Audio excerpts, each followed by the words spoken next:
Thank you for joining me on a quilting tale today. My name is Shaylin and I'm sitting in the parking lot of a Dollar Tree ready to go in and start a quest to find the best quilting tools and notions to help make the quilting process more enjoyable, easier, and save money. So I've got my shopping bag. I'm gonna head on in and see what I can find.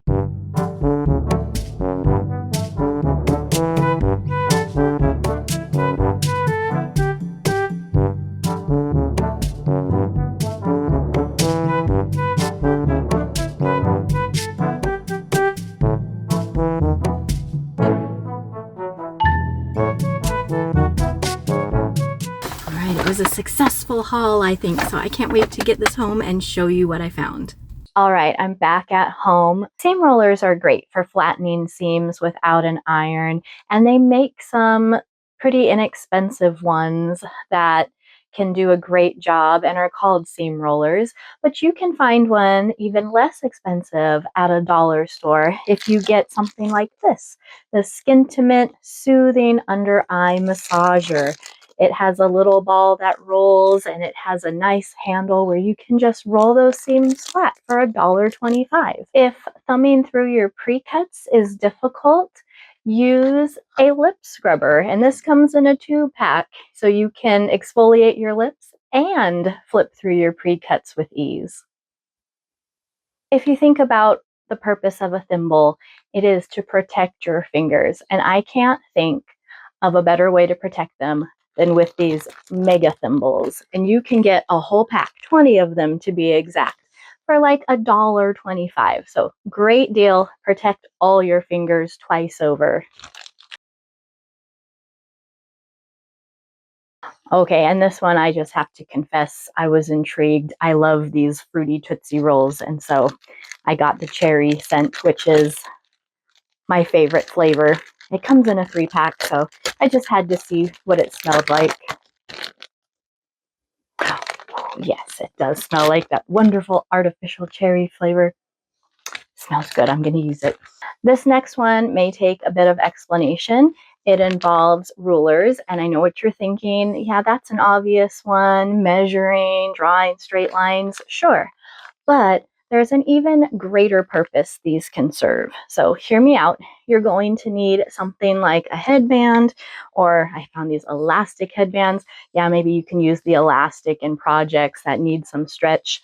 But I'm thinking of protecting our posture. It's so easy in quilting to slouch and move our shoulders forward, and we just kind of start to lose that good posture. So I thought you could wear this headband like so. Take one of these rulers. I'm going to match it with pink. Stick it through the back. And you want that ruler touching your back at all times to show good posture. If you are leaning forward, that ruler might lift a little bit. And so you want it to always be touching your back as a reminder, like, hey, sit up straight. So it's just like having your nagging mom in your ear, just reminding you, like, use that good posture, sit up proudly. You really want the ruler digging into the back of your neck. That's how you know it's working. They even had these cute eye masks you could use instead. You can cut holes out so that you can see and zigzag stitch around the holes to prevent fraying.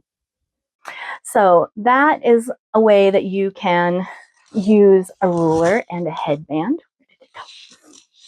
Now, quilting rulers can be pricey, and just needing that straight edge to cut along, we don't always need a pricey quilting ruler.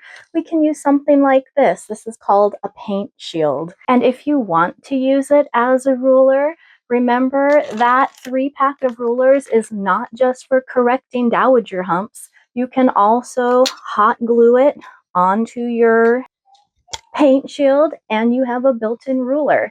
So again, we can be resourceful and not spend a bunch of money on these quilting tools. Speaking of cutting fabric, rotary blades can get pricey, especially the replacement packs.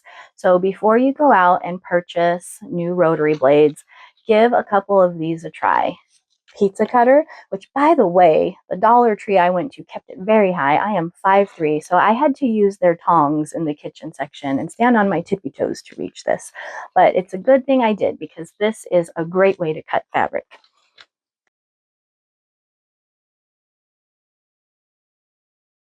Okay, well, maybe it can just mark lines. As is a utility knife, and this one even comes with extra blades, so you can use it for a long time. Chalk pencils are great for marking lines and come right off. I don't know if I can say the same about this, but it's the eye and brow duo pencil in white, so great on dark fabrics.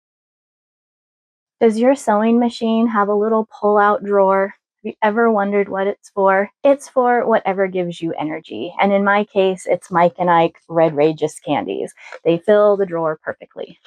This next genius idea is considering that extra thread that maybe you used a special color and it's wound on your bobbin and you didn't quite use it all. And so now you have all this extra thread, but you need that bobbin back. What do you do with that thread? It's still good. We don't want to throw it away.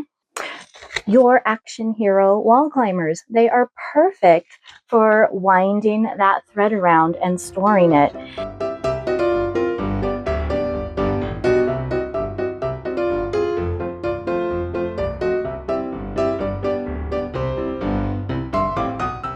And I'm guessing because they're wall climbers, they're probably a little sticky.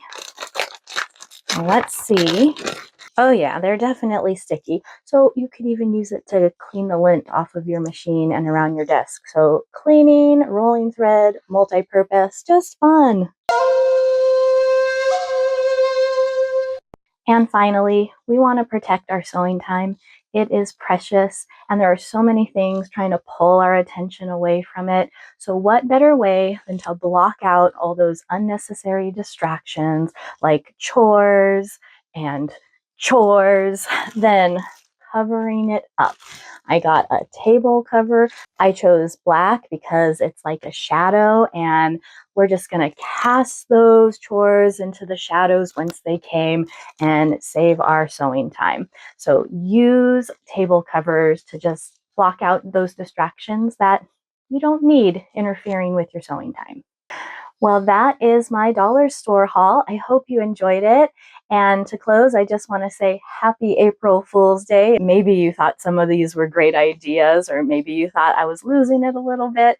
I enjoyed having some fun in the dollar store and looking for just over-the-top creative ways you could use some of the items there. If you enjoyed this video and got a laugh out of it, I encourage you to share it with another quilty friend. And if you're new to my channel and this is the first time you're seeing it, hello again, my name is Shaylin, and this is not my typical content. On my channel, I love to share projects that I'm working on, all quilting related, organization, color choice, and just tips for piecing and trying different methods of quilting, foundation paper piecing, EPP. I like to push myself to try different things and just share what I learn in that process. So I hope you'll join me again and see the kinds of things I really like to create. But I had a lot of fun. Thank you so much for watching. Until next time.